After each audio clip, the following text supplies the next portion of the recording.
Pernahkah kamu bertanya, mengapa sebagian orang berhasil mencapai puncak, sementara yang lain tetap terjebak di tempat yang sama? Mengapa ada yang bisa mengubah mimpi menjadi kenyataan, sementara yang lain hanya menatap langit, berharap sesuatu terjadi? Kebenaran yang jarang kita sadari adalah segalanya dimulai di sini, di dalam pikiranmu. Napoleon Hill pernah berkata, apapun yang bisa dibayangkan dan dipercaya oleh pikiran manusia bisa dicapai olehnya. Kata-kata itu sederhana, tapi menyimpan kekuatan yang bisa mengubah hidup siapapun, termasuk hidupmu. Tapi sebelum sampai ke sana, kita harus bicara tentang sesuatu yang lebih dalam. Tentang rasa sakit, tentang kebingungan, tentang hari-hari di mana kamu bangun dan merasa semua usahamu sia-sia. Kamu mencoba, kamu berjuang, tapi seolah dunia tak mendengarkan. Kamu mulai meragukan diri sendiri. Kamu mulai percaya bahwa mungkin kamu memang tidak ditakdirkan untuk sukses. Dan di sanalah pikiranmu mulai membangun tembok. Tembok yang tak terlihat, tembok yang terbuat dari kata-kata yang kamu ulangi setiap hari. Aku tidak cukup baik. Aku tidak seberuntung mereka. Mungkin ini bukan jalanku. Tembok itu semakin tinggi, semakin tebal. Sampai suatu hari, kamu berhenti mencoba mendakinya. Kamu menyerah, bukan karena kamu lemah, tapi karena kamu lupa sesuatu, bahwa tembok itu hanya ada di dalam pikiranmu. Disinilah titik balik dimulai. Ketika kamu mulai sadar bahwa pikiranmu bukan hanya alat untuk berpikir, ia adalah mesin pencipta. Setiap keyakinan, setiap kalimat yang kamu tanam di dalamnya akan tumbuh menjadi kenyataan. Napoleon Hill menyebutnya autosugesti, seni berbicara pada pikiran bawah sadar. Pernahkah kamu memperhatikan bagaimana kata-kata tertentu bisa mengubah suasana hatimu dalam hitungan detik? Satu kalimat bisa membuatmu menyerah, tapi satu kalimat lain bisa membuatmu bangkit dan berlari. Itulah mengapa Hill berkata, pikiran yang terorganisir dengan tujuan adalah sumber kekuatan terbesar yang dimiliki manusia. Artinya, setiap kali kamu memilih pikiran, kamu sedang memilih arah hidupmu. Kamu sedang menulis masa depanmu dengan kata-kata yang kamu ulangi dalam diam. Bayangkan pikiranmu seperti taman. Setiap pikiran adalah benih. Jika kamu menanam benih keraguan, kamu akan memanen kegelisahan. Jika kamu menanam benih keyakinan, kamu akan memanen kekuatan. Dan setiap hari, kamu adalah tukang kebunnya. Kamu memutuskan benih mana yang akan kamu rawat dan mana yang akan kamu cabut. Namun, kebanyakan orang tidak menyadarinya. Mereka membiarkan taman pikirannya tumbuh liar. Rumput liar dari ketakutan dan penundaan mengambil alih segalanya, hingga tak ada ruang bagi bunga impian untuk mekar. Mungkin kamu merasa itu sudah terjadi padamu. Kamu ingin berubah, tapi tidak tahu dari mana harus memulai. Kamu sudah mencoba berpikir positif, tapi hidup tetap terasa berat. Kamu mulai bertanya, apakah benar pikiran bisa mengubah kenyataan? Pertanyaan itu adalah awal dari kesadaran. Karena saat kamu mulai bertanya, kamu sudah membuka pintu pertama, pintu yang mengarah pada kebebasan mental. Bayangkan, ada cermin besar di depanmu. Dan di dalamnya, kamu melihat versi dirimu yang selama ini kamu impikan. Lebih tenang, lebih percaya diri, lebih kuat. Versi itu tidak berbeda jauh darimu, hanya satu keputusan memisahkan kalian. Keputusan untuk mengendalikan pikiranmu, bukan dikendalikan olehnya. Napoleon Hill menulis selama lebih dari 20 tahun untuk menemukan rahasia orang-orang sukses. Dan dia menemukan sesuatu yang sederhana tapi luar biasa. Setiap miliuner, setiap pemimpin, setiap pencipta perubahan besar di dunia, semuanya memulai dari satu hal, keinginan yang membara. Bukan bakat, bukan keberuntungan. tapi keinginan yang tidak mau padam. Jadi, aku ingin bertanya padamu sekarang, apa yang benar-benar kamu inginkan? Bukan yang kamu katakan pada orang lain, tapi yang kamu bisikkan pada dirimu sendiri di malam yang sunyi. Bisakah kamu merasakannya di dadamu sekarang? Itu adalah percikan kesadaran yang sedang bangkit. Dan dari percikan itu, sebuah api bisa lahir.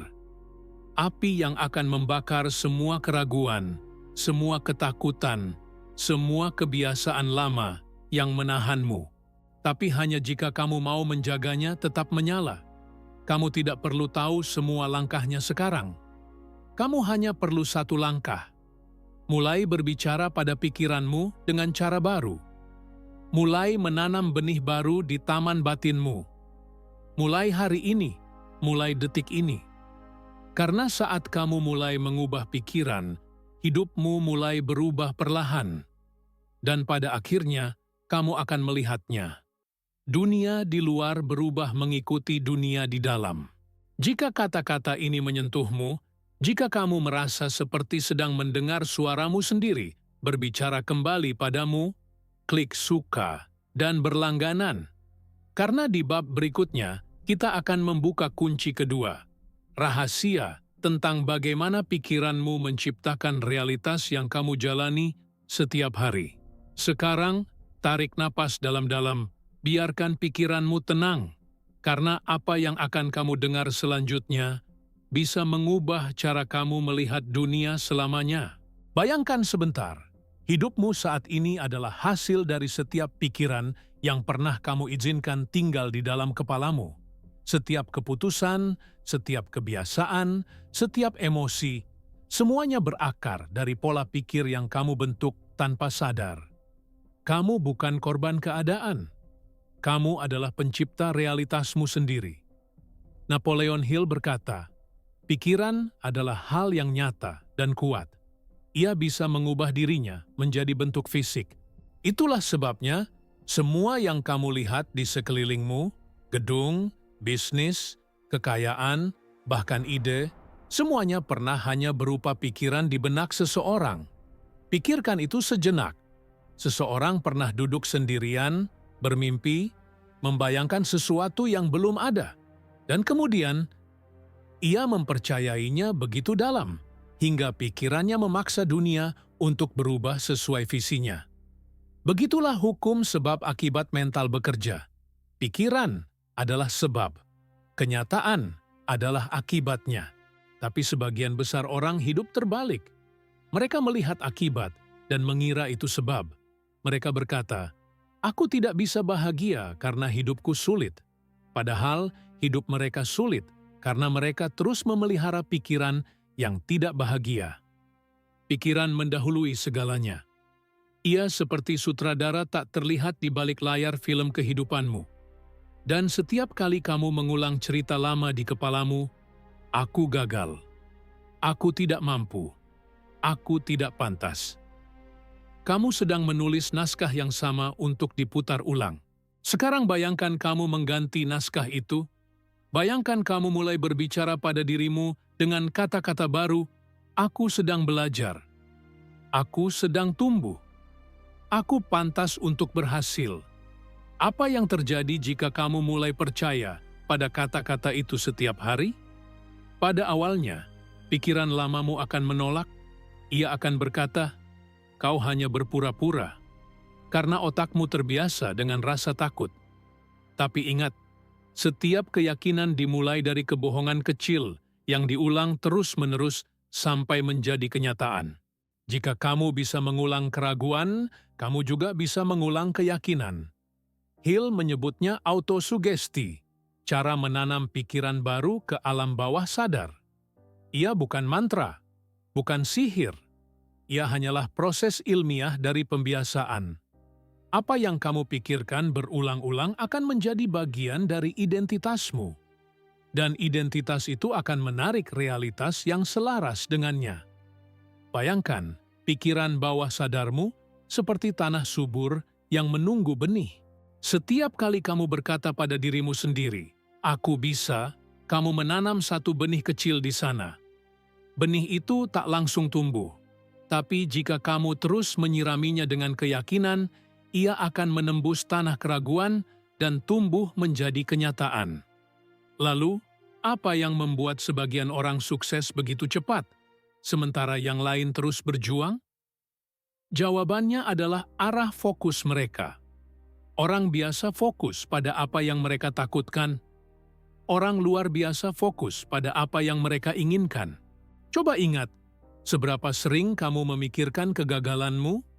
Seberapa sering kamu memutar ulang kesalahan di kepalamu, berharap kamu bisa memperbaikinya? Setiap kali kamu melakukan itu, kamu memberi energi pada masa lalu dan menciptakan pola yang sama di masa depan. Tapi begitu kamu mulai memfokuskan pikiran pada gambaran baru, versi dirimu yang sudah berhasil, sudah tenang, sudah kaya, sudah bahagia, kamu memberi otakmu arah baru. Kamu mengirim sinyal ke alam bawah sadar. Inilah yang aku inginkan, bantu aku mencapainya. Dan otakmu akan mulai bekerja diam-diam. Ia akan memperhatikan peluang yang dulu kamu abaikan. Ia akan menarik orang, ide, dan situasi yang selaras dengan gambar baru itu. Bukan kebetulan, bukan keberuntungan. Itu hanya hasil dari pikiran yang mulai terarah. Napoleon Hill menyebutnya mastermind principle. Ketika dua atau lebih pikiran yang seirama bersatu dengan tujuan yang sama, energi mental mereka meningkat berkali-kali lipat. Itulah sebabnya orang sukses selalu mengelilingi diri mereka dengan pikiran positif, ide besar, dan visi bersama.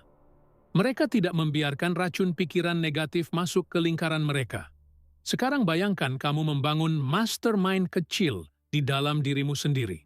Bagian dirimu yang takut, bagian dirimu yang bermimpi, bagian dirimu yang berjuang, semuanya duduk di satu meja, berbicara, bekerja sama. Tidak lagi saling bertentangan, tapi selaras. Dari situlah kekuatan sejati muncul, keselarasan antara pikiran sadar dan bawah sadar. Dan dari titik itu, kamu mulai merasakan sesuatu berubah. Kamu mulai melihat dunia dengan mata baru. Hal-hal kecil yang dulu membuatmu marah, kini terasa sepele. Masalah yang dulu menakutkan, kini hanya tampak seperti teka-teki yang bisa diselesaikan. Kamu mulai memahami bahwa kamu bukan reaksi terhadap dunia. Kamu adalah sumber yang menciptakan duniamu. Inilah kebebasan sejati. Ketika kamu sadar bahwa tidak ada yang bisa mengendalikanmu kecuali pikiranmu sendiri. Lalu kamu mulai bertanya lagi, kalau pikiranku bisa menciptakan realitas, bagaimana aku bisa melatihnya setiap hari agar tidak kembali ke kebiasaan lama? Pertanyaan itu penting, karena kesadaran tanpa disiplin hanyalah percikan tanpa api. Dan di bagian selanjutnya, kita akan menyelam lebih dalam ke dalam dunia disiplin mental. Cara membentuk kebiasaan baru, mengubah pola pikir otomatis, dan melatih pikiranmu menjadi mesin sukses.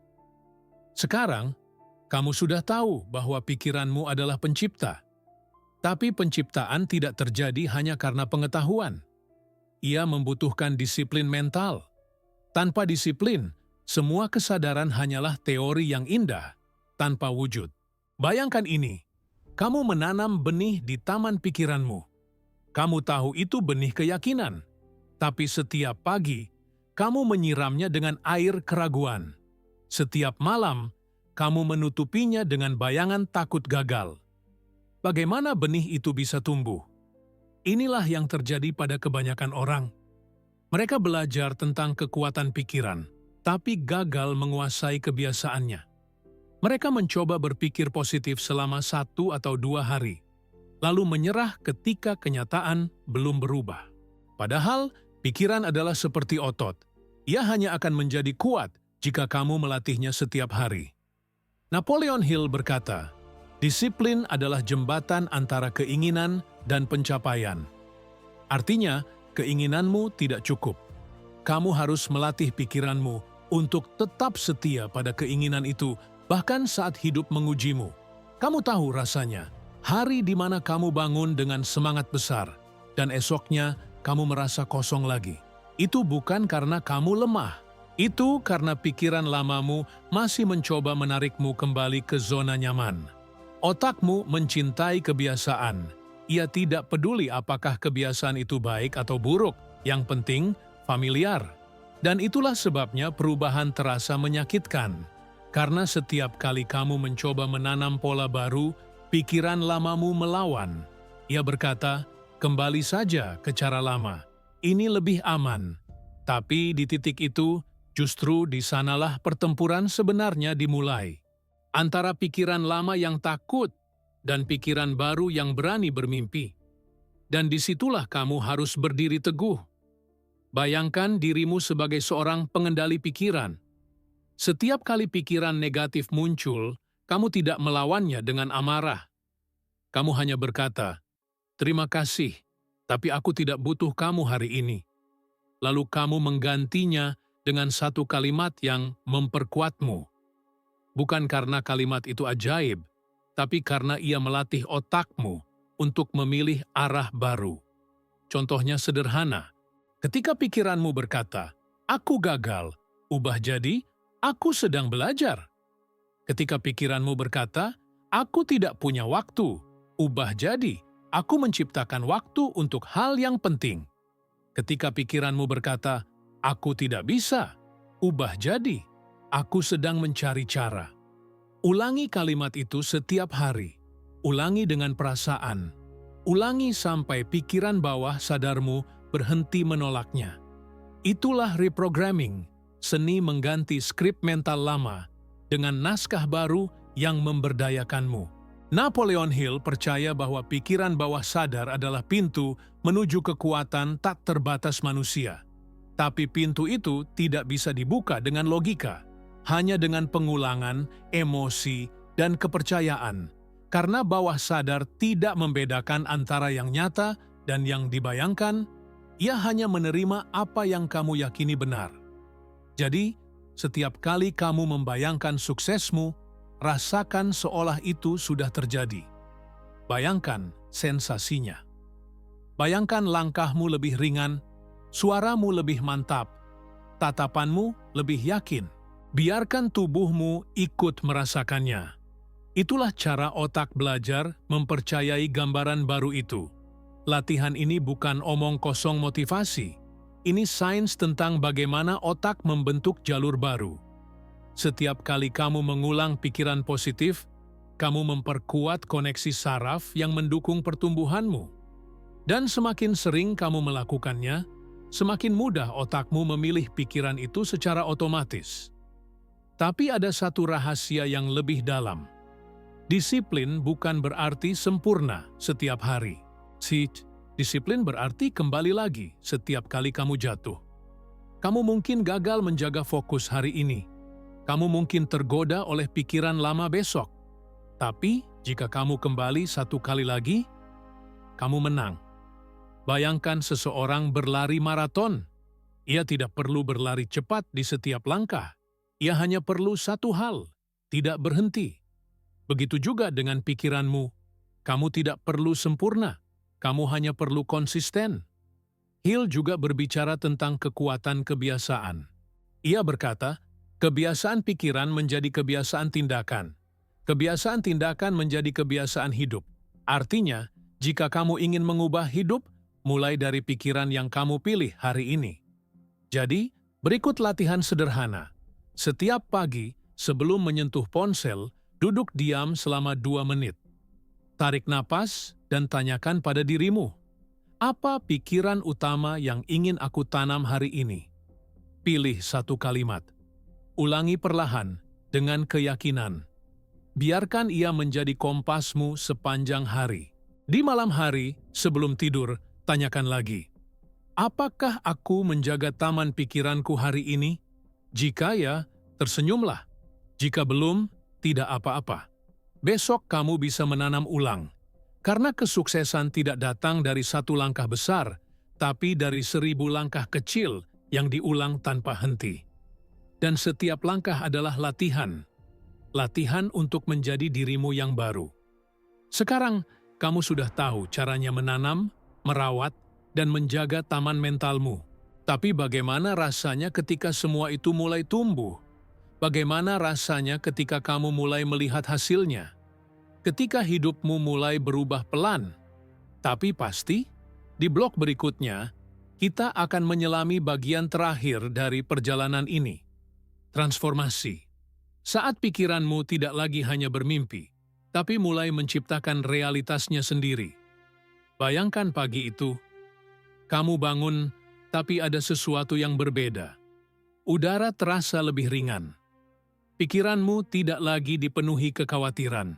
Kamu membuka mata dan menyadari satu hal. Kamu bukan lagi orang yang sama seperti kemarin.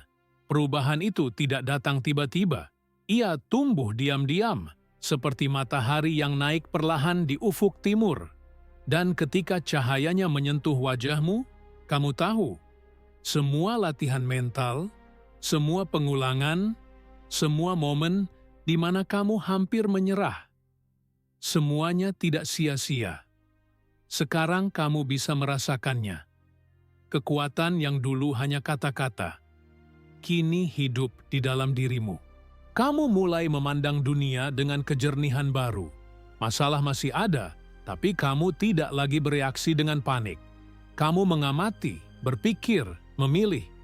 Kamu menyadari bahwa kamu punya kendali penuh atas responsmu, dan dari sanalah kekuatan sejati dimulai. Napoleon Hill berkata, setiap kesulitan membawa benih keuntungan yang setara. Dulu, kamu mungkin melihat rintangan sebagai musuh. Sekarang, kamu tahu mereka adalah guru. Setiap kegagalan hanyalah pesan dari hidup. Arahkan pikiranmu sedikit lagi. Kau hampir sampai. Inilah momen transformasi mental. Saat kamu berhenti mencari jawaban di luar dan mulai menciptakannya di dalam. Pikiranmu bukan lagi tempat kacau yang penuh suara bertabrakan. Ia menjadi ruang yang teratur, jernih, dan kuat. Setiap kali ketakutan datang, kamu tersenyum. Karena kamu tahu itu hanya bayangan dari masa lalu yang tidak lagi menguasaimu. Kamu mulai melihat pola. Kamu mulai memahami bahwa segalanya mengikuti hukum yang sama. Pikiran menciptakan perasaan. Perasaan memicu tindakan. Tindakan membentuk hasil. Dan hasil memperkuat pikiran yang memulainya. Sekarang, kamu memutus siklus lama itu. Kamu mengganti pikiran negatif dengan kejelasan. Kamu memilih untuk menanam keyakinan baru, meski kecil. Dan dari satu keyakinan kecil itu, hidupmu mulai menata ulang dirinya sendiri. Bayangkan kamu sedang berjalan di jalan yang dulu gelap. Dulu kamu takut melangkah karena tak tahu kemana harus pergi. Tapi kini, kamu membawa cahaya. Setiap langkahmu menerangi 1 meter ke depan. Dan itu cukup. Kamu tidak perlu melihat seluruh jalan. Kamu hanya perlu percaya pada langkah berikutnya. Itulah esensi transformasi. Bukan perubahan instan, tapi kesadaran baru yang membuatmu tak lagi kembali ke versi lamamu. Karena setelah kamu sadar akan kekuatan pikiranmu, kamu tidak bisa lagi pura-pura tidak tahu. Kamu tidak bisa lagi menyalahkan dunia, keadaan, atau orang lain. Kamu tahu bahwa kendali selalu ada di tanganmu. Kamu mulai merasakan kedamaian yang aneh tapi indah. Bukan karena hidup menjadi sempurna, tapi karena kamu menjadi selaras dengannya. Setiap keputusan datang dari tempat yang lebih dalam, dari pikiran yang sudah kamu latih, pikirkan, dan arahkan. Kamu tidak lagi bereaksi, kamu merespons dengan kesadaran. Napoleon Hill menyebut ini state of definiteness of purpose, keadaan di mana seluruh pikiranmu berfokus pada satu tujuan yang jelas. Kamu tahu kemana kamu pergi, kamu tahu mengapa kamu melangkah, dan setiap tindakanmu membawa energi yang sama. Keyakinan. Kini, hidupmu mulai memberi tanda-tanda baru. Kesempatan muncul dari arah yang tak terduga. Orang-orang baru datang dengan niat baik. Ide-ide mengalir tanpa kamu paksa. Bukan karena semesta berubah, tapi karena frekuensi pikiranmu berubah. Kamu akhirnya memahami makna dari kalimat Hill. Pikiran yang percaya adalah magnet bagi peluang, dan kamu telah menjadi magnet itu. Tapi yang paling indah bukanlah hasil materi, bukan uang, bukan status. Yang paling indah adalah ketenangan yang lahir dari keyakinan bahwa kamu bisa menciptakan apapun, bahwa kamu tidak lagi dikendalikan oleh masa lalu, bahwa kamu memiliki kebebasan untuk menulis ulang naskah hidupmu, kapanpun kamu mau. Lihatlah ke dalam dirimu sekarang. Ada sesuatu yang berdenyut di sana. Sebuah kesadaran baru yang tumbuh diam-diam. Aku bisa. Dua kata yang dulu terasa kecil, kini menjadi fondasi dari segalanya. Karena pada akhirnya, perubahan terbesar bukanlah mengubah dunia luar, tapi mengubah cara kamu melihatnya. Dan ketika kamu berubah, dunia ikut berubah. Orang-orang merasakan energimu. Kata-katamu lebih bermakna. Kehadiranmu membawa ketenangan. Itulah tanda bahwa kamu sedang hidup selaras dengan pikiranmu. Sekarang, perjalanan ini mungkin berakhir di sini. Tapi sebenarnya ini baru awal. Awal dari cara berpikir baru. Awal dari hidup yang dibangun dengan kesadaran, bukan kebiasaan. Awal dari kisahmu yang sejati. Kisah tentang seseorang yang pernah merasa biasa, tapi memilih untuk menjadi luar biasa dengan kekuatan pikirannya sendiri. Jadi, jika kata-kata ini membuatmu berpikir lebih dalam, jika kamu merasa ada sesuatu di dalam dirimu yang mulai bangkit, klik subscribe. Karena ini bukan akhir, ini adalah awal dari cara berpikir baru.